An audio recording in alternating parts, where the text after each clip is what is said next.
Hey all, it's David Ducker coming back at you, and today I'm going to be doing a review of the Pathfinder role-playing game by Paizo Publishing. It's one of the most popular role-playing games right now. It's of course largely just taken from the Wizards of the Coast Dungeons & Dragons 3rd edition rules through their open gaming license, so it's all legal. So let's break it down chapter by chapter. Chapter 1, the attribute points. So strength, dexterity, constitution, wisdom, intelligence, and charisma. What's missing is agility. Dexterity combines both your manual hand-to-eye coordination as well as your physical acrobatic agility for doing tumbling.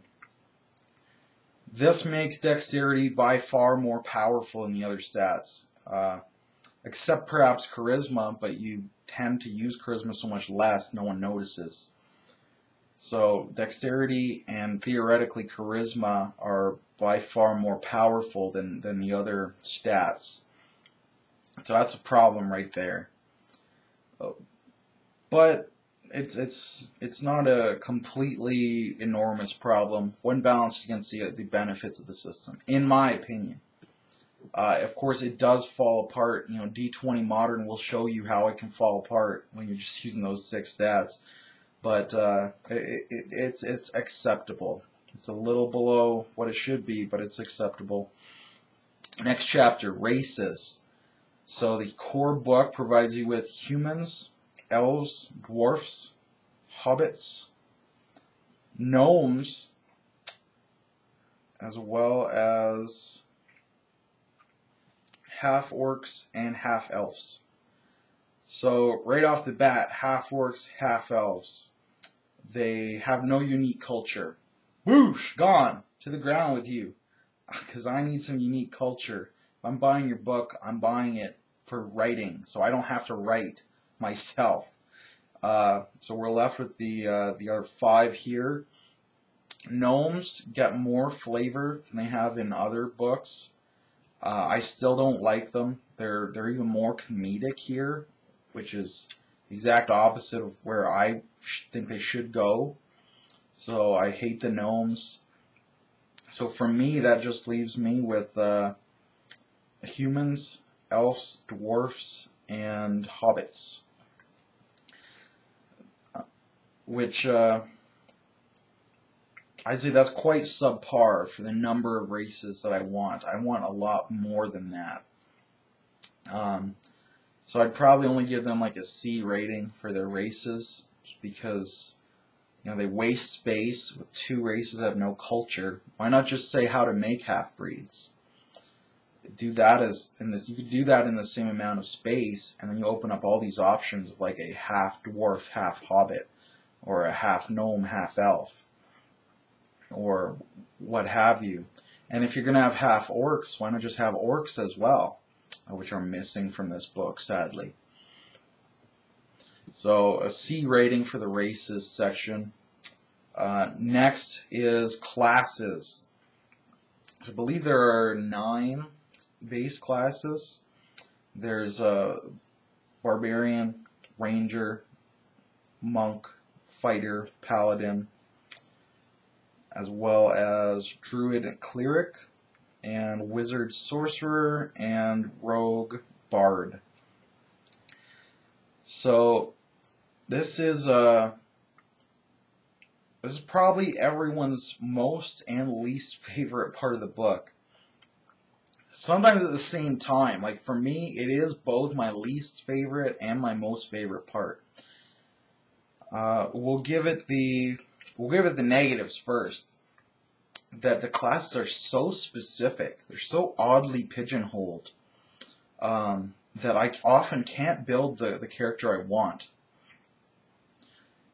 For when I think of literary archetypes of classes, I would think powerful, brute strength fighter, quick, nimble, agile fighter, marksman, for my fighting classes. But we only get one. We combine those all into fighter.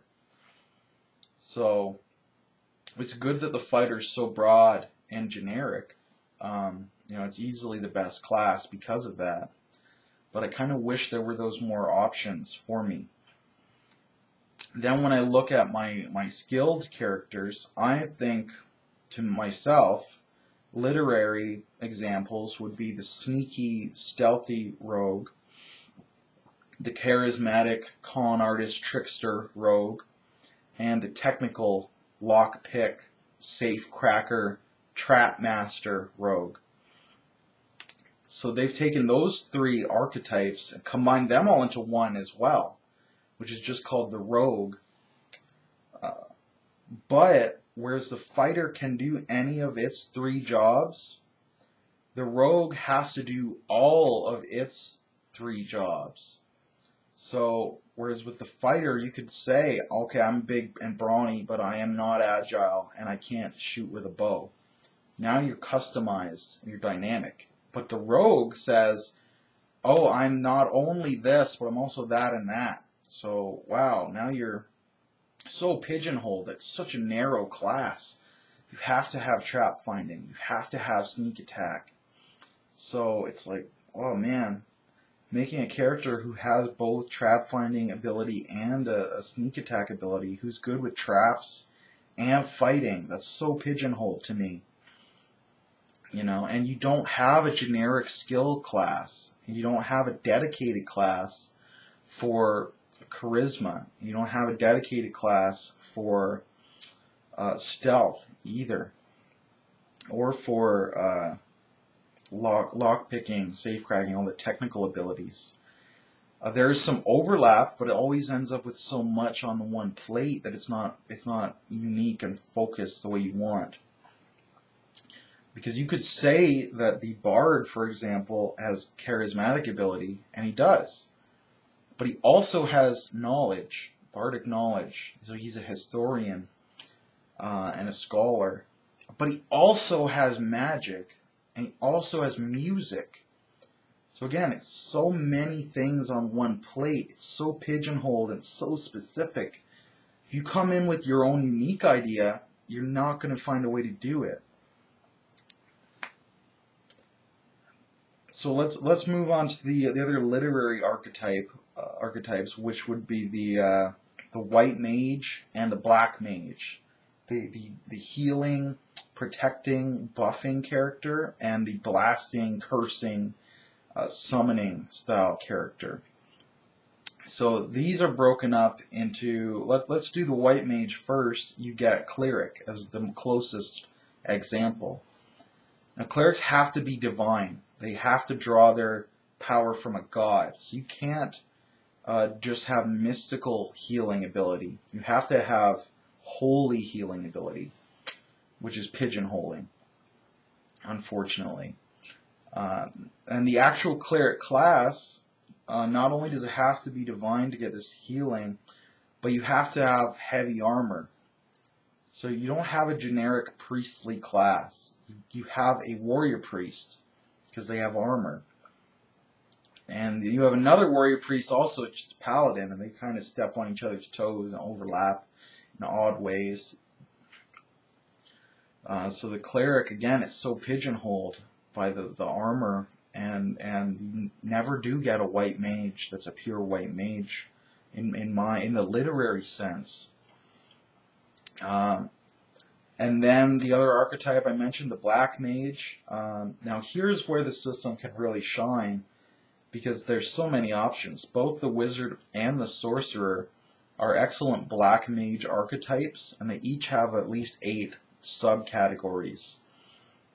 The wizard subcategories are acceptable. They're not very strong in what they are, but their mechanics are so fleshed out that it makes up for it to some degree. Let's contrast with Warhammer Fantasy, where each of the mage schools is so flavorful and so unique. You can look at someone and say, oh, well, that's clearly a mage of the Gold Order. Look, his wand is lead and gold wrapped around each other. And when he casts his spells, he uses powdered lead and gold to draw mystic circles. That's how gold mages function. And that guy's clearly a bright wizard because he uses smoke powder and flash powder, and his staff has smoldering smoke bundle on the end. So clearly he's a mage of the bright order because that's how they cast. That's their style. You know, and then you can say, oh, well, I know gold mages can turn their hands into blades, so I'm going to stay back from this guy. And I know mages of the bright order throw fire, so I'm going to get right up in his face.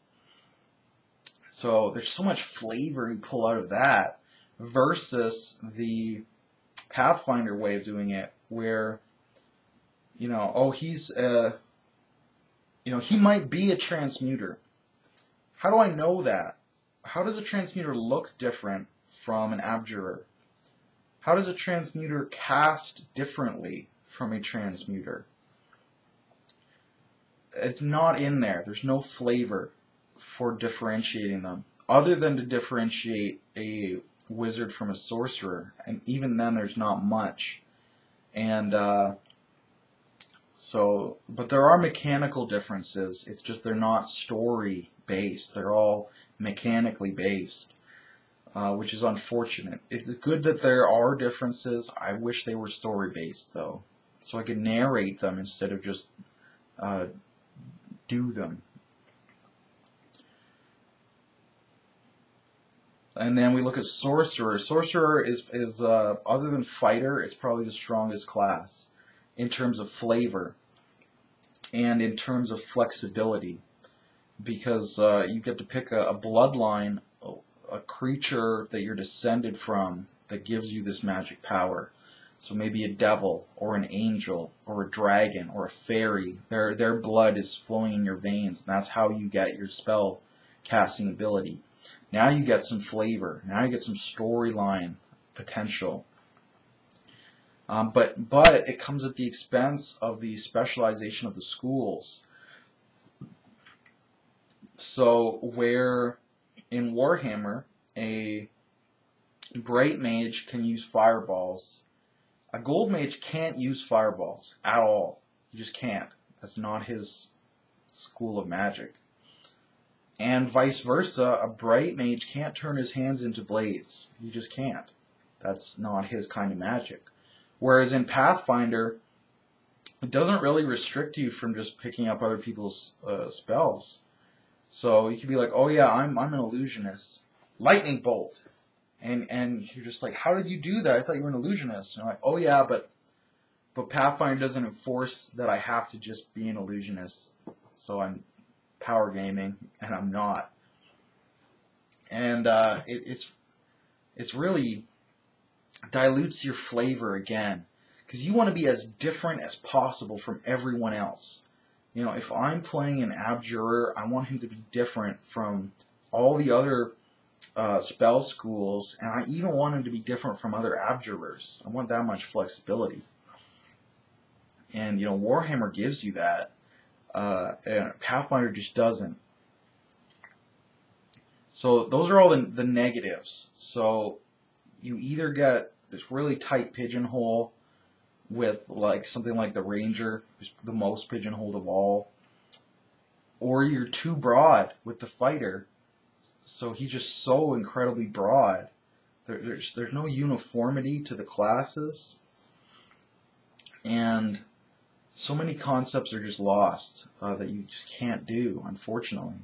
So instead of starting with a character and putting him on paper, which usually produces the best results, you have to kind of start with the rules and try to draw a story out of it, which usually produces terrible results. It encourages power gaming, and often you'll end up being, you know, the same character someone else has played, and it's boring, it's repetitive.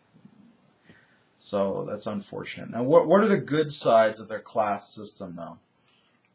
The good sides are for how pigeonholed they are. Within that pigeonhole, they found a lot of breathing room. So the barbarian, for example, he's a rage monster, but he has different kinds of rage abilities. The bard, while he's a musician who also casts spells, who also knows history, he does have several different things he can do, several different kinds of ballad he can sing, which is nice. Let's pick on the cleric. So while the cleric has spellcasting and heavy armor, he has so many different domains to pick from. So he can be a warrior priest of so many different denominations. It's just he has to be a warrior priest. He can't just be a priest. I don't know why.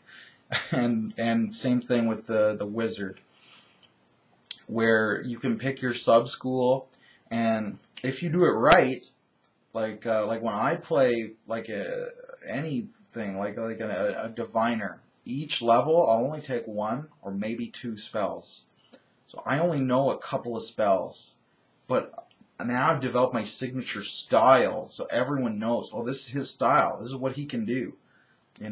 There's not this glut of, oh, I just have so many options. I'm generic now. I cover all the bases, and then thus am middle of the road, the jack of all trades.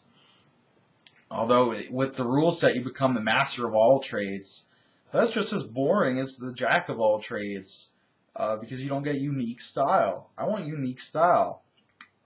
I don't even care if I suck at what I'm uniquely good at, because it's memorable and it'll tell a story that's different from everybody else's story. But within its confines, there's a lot of options. The sorcerers have like 8 bloodlines. The wizards have 8 schools, which are mechanically different. They're not flavorfully different, but it's better than just one wizard class with no differentiation. The rogues, while they have to be sneak attack and they have to be trap finding, they do get a number of rogue tricks they can customize to good effect. So that's the class system. Double-edged sword, overall, I would give it a C+ or B-, right in that range. Next section, skills. The skill list is of manageable size. It sometimes it falls apart, especially with crafting, and a little bit with the professional skills as well. For the most part, it's okay though. Some skills are vastly more powerful than others, like stealth is so useful compared to craft weapon. Compared to stealth, so useless. So, but it's not, the skill system's not generally the most important thing in the game. Not a huge deal. Next chapter, feats. A very good variety of feats. A lot of good customization options. So yeah, not much more to say. Well done section. Earns at least a B grade. Next section, equipment. Equipment is very bad in this game as well. It's tiered. It's tiered structure. So this is inferior to that, which is inferior to that. And it just goes up like that. It's a ladder. So if you're power gaming, everyone will end up with the same weapon, and everyone will end up with the same armor, which is boring. So the weapons and gear section is terrible. I give it probably a D rating. It's so video game style. What you want to do is something like Game of Thrones, Song of Ice and Fire role-playing game, where you have 7 different kinds of weapon. Axe, hammer, mace, pick, sword, spear, and flail. And they're equal but different. So no matter what you do, you're still power gaming equally well because they're balanced against each other. But you're different and unique, flavorful. So you can be like, oh yeah, I have a flail because my character tries to swing around obstacles like flail swings around your shield. Whereas someone else might be like, I have a hammer because I've tried to bash through obstacles. You can tell the story of your character through his weapon selection. And know that you're not jacking yourself because maces are inferior to everything else. Like they are in Pathfinder. And same thing with the armor. In this, everyone should wear full plate just all the time. There's no benefit, there's no drawback, and there's huge benefit. Whereas in Game of Thrones, heavy armor slows you down. If you're wearing full plate, your opponent will hit you every time he swings at you. Hopefully you can ignore it through the toughness of your armor, but you'll get hit all the time. Whereas if you have no armor on, or if you're using a shield with no armor, he'll have a hard time touching you. You're going to be parrying his blows aside and dodging beneath them. But if he does hit you, you're in trouble. So again, equal but different. Heavy armor is no more useful than no armor and a shield if you're an agile character and he's a big burly character. So you get all these flavorful opportunities to tell different stories. And there's a whole gradient in the middle. So, you know, chainmail gives you a little penalty, but a little armor bonus. And scale mail gives you pretty hefty armor bonus, but also a fairly hefty armor penalty. And then plate mail's just at the very pinnacle of the chain. So that's how you can have a ladder that's still flavorful. Because as it gets better at one thing, it gets worse at another, and it's all balanced out, and you're fine. You get flavor, tell a story, make a unique character who's interesting. So Pathfinder doesn't do that. The armor, the weapons, it's trash. The next section after that details combat. The combat system's acceptable. It has a couple little foibles, but it runs pretty quick. No complaints. I give it a C grade, average grade. Next section is going to be magic. And the magic in this game is unbelievably powerful. It's superhero style. It's high fantasy, beyond high fantasy. So take that for what it is. I think it's a terrible thing because I like my games based on history, where you have big armies clashing and guys in full plate with shields and axes. And they're equally useful to the guy who throws spells. Not that we have spellcasters in history, but if spellcasters are clearly better than warriors, they will come to dominate society, built on the rules of physics you've just provided. If one thing is better, it will prosper. And if another thing is not as good, it will fall to the wayside. That's just evolution. And there's social evolution just as there is biological evolution. Believe that with your mind. So to me, when you have such a high power level for magic, that it clearly outstrips everything else, especially mass combat. When you get fireballs involved, forget about it. Mass combat is just useless. So you don't get these cool armies clashing. It becomes increasingly improbable that someone would invest in creating full plate, since it's so unbelievably expensive and difficult to make. Why would you make it if after all that time and effort and expense you still can't stand up to a guy with a wand? You wouldn't. You'd stop making full plate very quickly. So the magic system, to me, and what it implies for the world as a whole, I don't like. You could certainly still take it and run with it. Do something like Dark Sun, city-states, megocracies, no big armies, no armor. You could still make it usable. But as written, implying that, you know, this is the standard, I don't like it. And there are house rules you can do to mitigate that, but we're talking rules as written as well. So, and for what the magic is, it's not even very good. The spell schools are confusing. Healing is conjuration for some reason, and so is mage armor is also conjuration. And there's a lot of weird. I don't know why this is of this school. It doesn't make logical sense to me. A lot of things like that, and some things are just missing, or they're at strange levels, or something that is purely gamist, and it's like, if I read that in a book, I'd be embarrassed at the author. Like shape-shifting and have your gear soak into your new flesh, I'd be embarrassed to read that in a book, or see it on a TV show. Or invisibility that ends when you hit someone. Again, clearly just a game mechanic. Literary value, 0. Trash.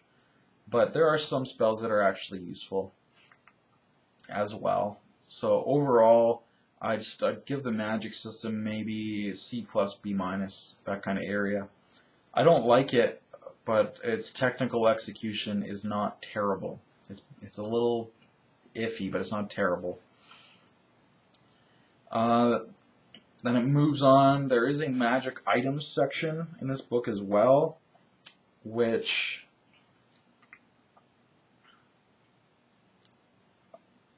has some useful magic items in it. This one's largely up to the GM.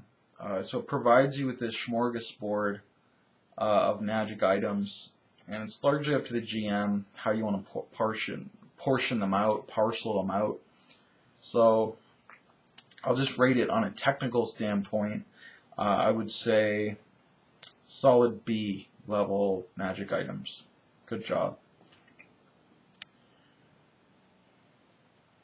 I'm just trying to think if there's anything else to cover. Oh, I should mention the economy in this game is completely broken by the rules. Wooden longbow costs 6 times as much as a steel long sword. That much steel. Mining it out of the ground, and then smelting it, and then forging it, which requires, for a sword, requires a huge amount of skill, compared to a longbow, which does require a specific kind of wood, and does need to be cured and aged properly, but it's never going to be that expensive. It should, if anything, should be like the opposite, where a long sword is at least 6 times as expensive as a long bow. But that's just one example. All of the prices are completely wonky. It's got that old joke about you take a 10-foot ladder and break it in half, and you got 2 10-foot poles, and you sell each individually, and you make a profit according to the rule book. So all that stuff, you take these arrowheads, melt them down, reforge them into just some axes, and you made such a huge profit, like a ridiculous profit. Like arrowheads, arrows are so cheap that you should just buy all the arrows and melt them down, because the iron you get out of that is so valuable according to the rest of the book. So it's completely wonky. The magic item prices are compared to the regular gear, they're fine. They're extremely expensive compared to regular gear, so that's good. Again, that's kind of up to the GM how much cash you let your players have. So I can't really comment on that beyond saying that the regular gear, the economy, is completely broken and wonky and should be ignored. In fact, as written. We're talking as written, so I can't say it should be ignored. I can just say as written, it's clearly wrong because it contradicts itself. It's one thing if I just disagree with it, like the magic system, where I disagree and I think it's a terrible idea, but it's another thing when it actively contradicts itself.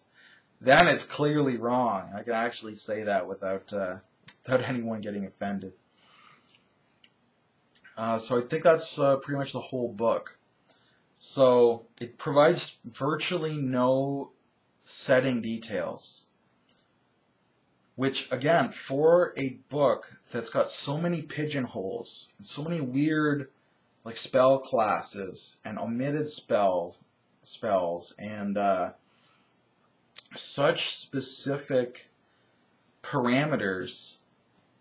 You know, the races are even fairly specific, with gnomes and half elves and half orcs having such prominence, while orcs don't even rate getting in the book.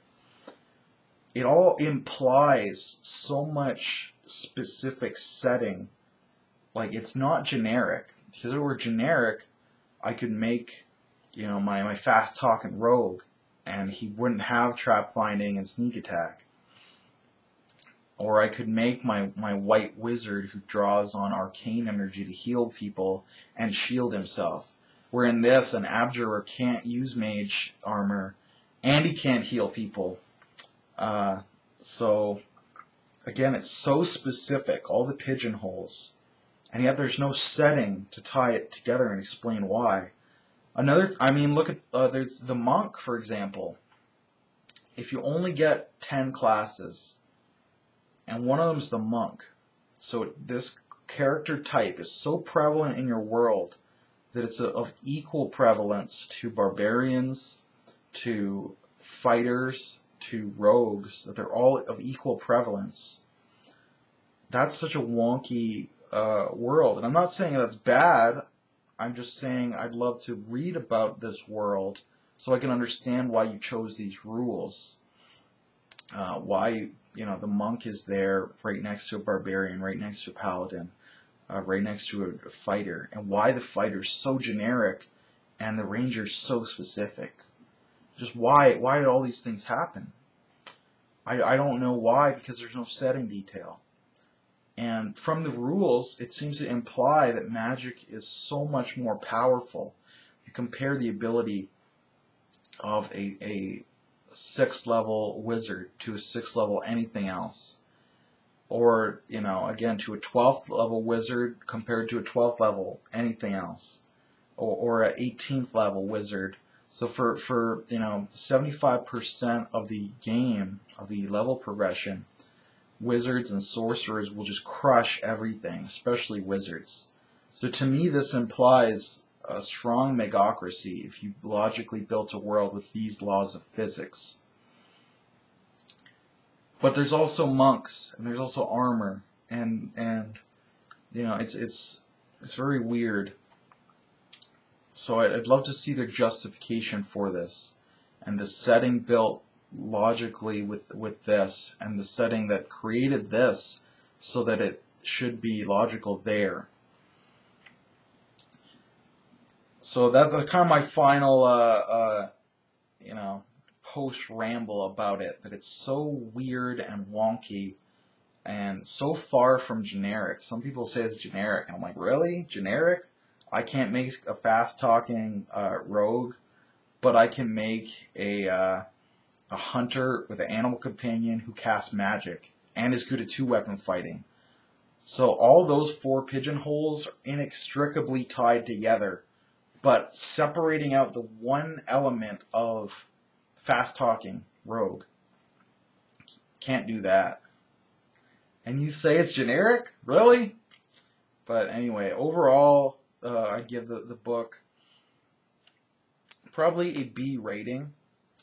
Now, it's so wonky. Some sections, you know, some classes, like the sorcerer, A rating, easily.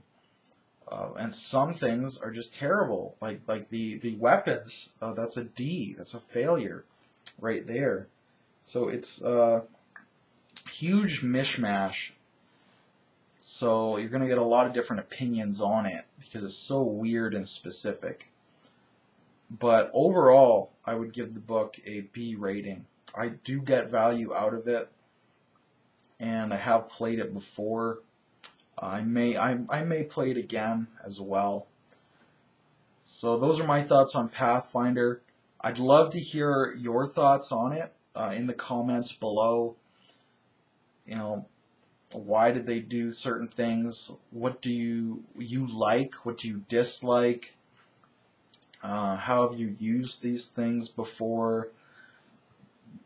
If you disagree with any of my points, mark those down below. I'd love to debate all these different things. But I'm going to sign off now, and you have a good day in YouTube land. Cheers.